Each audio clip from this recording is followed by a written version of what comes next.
Hello दोस्तों, नमस्ते नमस्कार। आप लोग का स्वागत है आपका अपना YouTube channel PKS online classes Basupatti. देखिएगा आज का सेशन है वैदिक मैथ।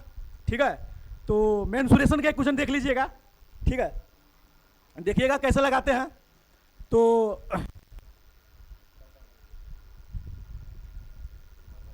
देखिएगा,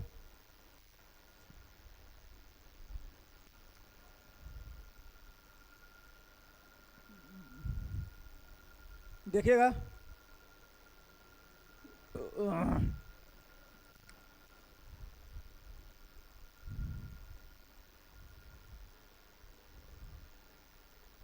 देखिएगा, है ना।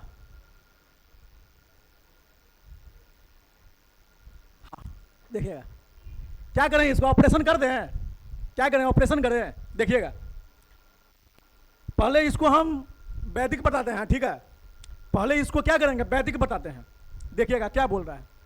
क्वेश्चन पूछ रहा है कि उस गोले का आयतन ज्ञात कीजिए। क्या बोल रहा है, वॉल्यूम। वॉल्यूम क्या बोल रहा है, वॉल्यूम निकालने के लिए।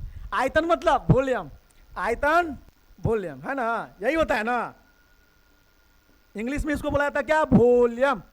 आयतन क्या बोल रहा है, आयतन। देखिए ना, मेंसुरेशन में क्षेत्रमिति के ये क्वेश्चन है कि उस गोला का आयतन ज्ञात कीजिए जिसका व्यास 42 सेंटीमीटर हो। अरे सुनिएगा, ये व्यास 42 सेंटीमीटर है तो त्रिज्या कितना होगा, त्रिज्या कितना होगा, 21 होगा ना। क्या होता है, त्रिज्या बराबर होता है व्यास का आधा होता है। क्या होता है, व्यास का आधा।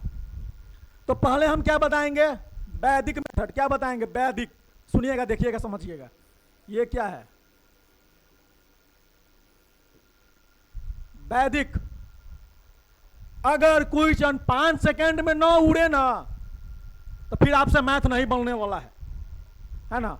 एग्जाम में बैठिएगा पर 5 सेकंड में एक क्वेश्चन उड़ना चाहिए। ठीक है, अगर 5 सेकंड में क्वेश्चन नहीं उड़ रहा है तो समझिए आप मैथ का स्टूडेंट नहीं है, तो फिर आपसे एग्जाम निकलेगा ही नहीं। एग्जाम या नौकरी का मतलब होता है मैथ, नौकरी का मतलब मैथ। भैया आप मैथ ना सीखे ना तो कुछ ना सीखिएगा जीवन में। देखिए बोल रहा है उस गोले का आयतन ज्ञात कीजिए जिसका व्यास 42 सेंटीमीटर। देखिएगा, लूर सीखिएगा, हम लूर सिखाएंगे। ठीक है, अरे आयतन दिया है तो किसी भी चीज का जब आयतन दिया रहता है तो उसमें पाई आता है ना। पाई का मतलब क्या, 22/7। पाई का मतलब 22/7, यही होता है ना। पाई बराबर क्या होता है, यही होता है ना। पाई का मतलब 22/7।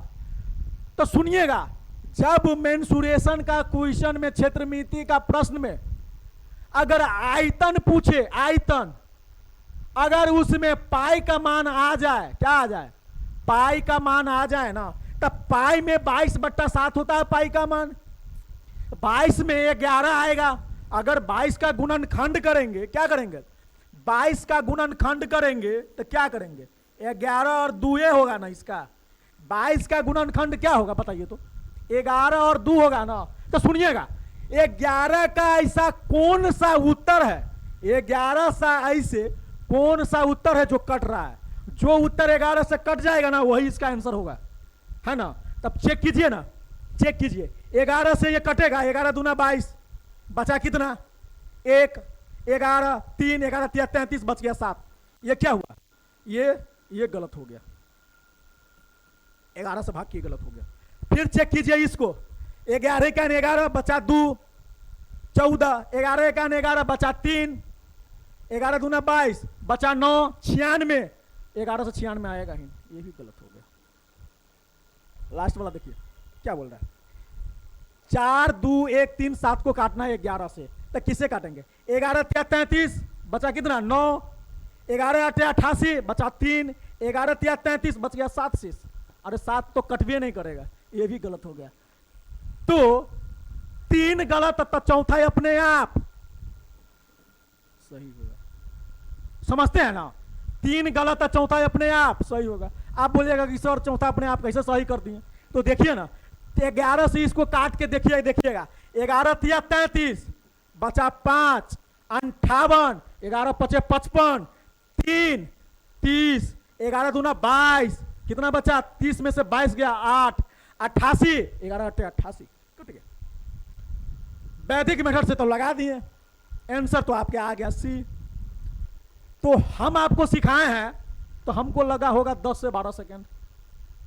आप जो बनाना स्टार्ट कीजिएगा ना तो पर क्वेश्चन आपको 3 से 4 या 5 सेकेंड लगेगा। 5 सेकेंड से ज्यादा कोई क्वेश्चन लगेगा ही नहीं। वैदिक मेथड का मतलब होता है कि 5 सेकेंड, ज्यादा से ज्यादा 5 सेकेंड। अब देखिएगा मेथड, देखिएगा मेथड। अब आइए ना मेथड दिखाते हैं जो सब आदमी पढ़ता है। हम भी पढ़े होंगे, आप भी पढ़े होइएगा, है ना। कहाँ पढ़े होइएगा?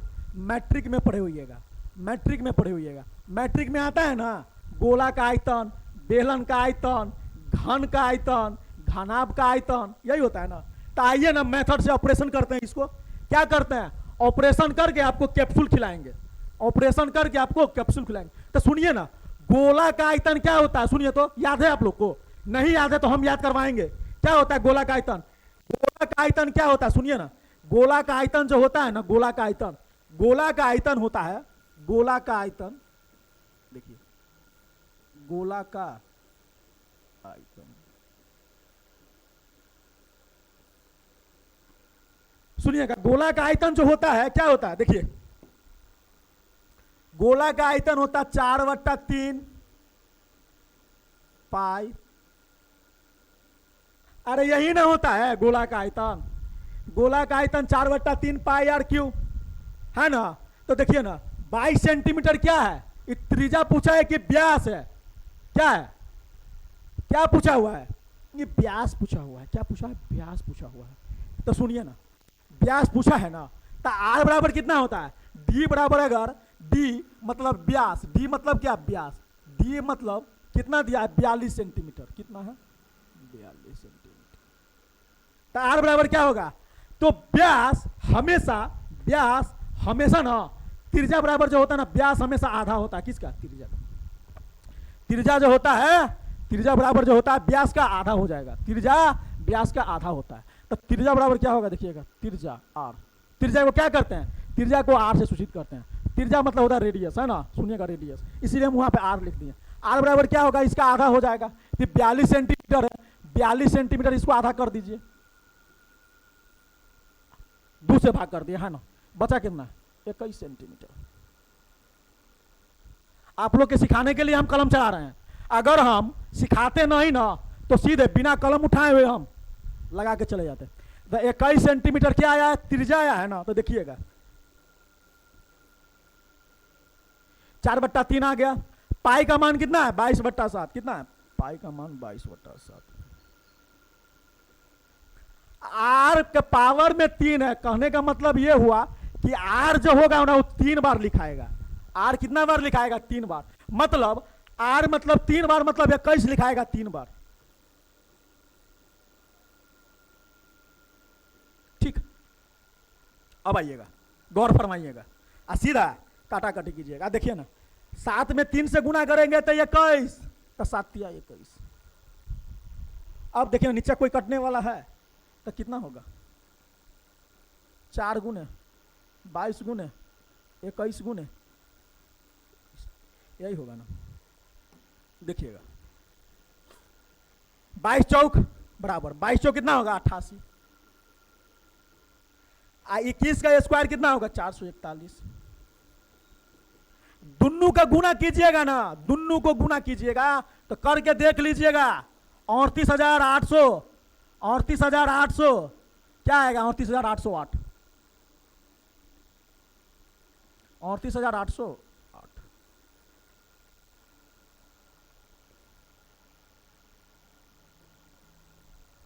तो देखिए ना, हम जो आपको ऑपरेशन जो किए हैं क्वेश्चन को, प्रश्न को, तो हमको टाइम लग गया। भैया इतना टाइम हमको थोड़ी रहेगा एग्जाम में। हम पढ़ने आए हैं तो हम इतना टाइम में बनाए हैं। एग्जाम में बैठेंगे इतना टाइम थोड़ी रहता है। आपको मान के चलिए कि फार्मूला याद है तो फार्मूला, तो फिर भी आप फार्मूला पर बैठाए हैं तो 2 से 3 मिनट लगेगा ही। भैया फार्मूला लिखे, फिर फार्मूला में तोड़े, फिर तोड़ने के बाद गुना किए, तो टाइम तो लगेगा ही। रफ तो करना पड़ेगा। तो रफवा काहे करेंगे भैया? ना रफवा करना है और ना हमको टाइम देना है। देना है क्या?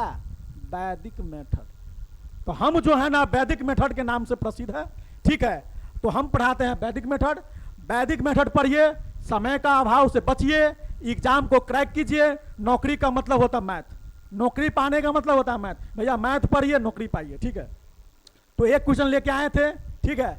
तो इसी तरह से हम मेंसुरेशन भी पढ़ाते हैं वैदिक मेथड से।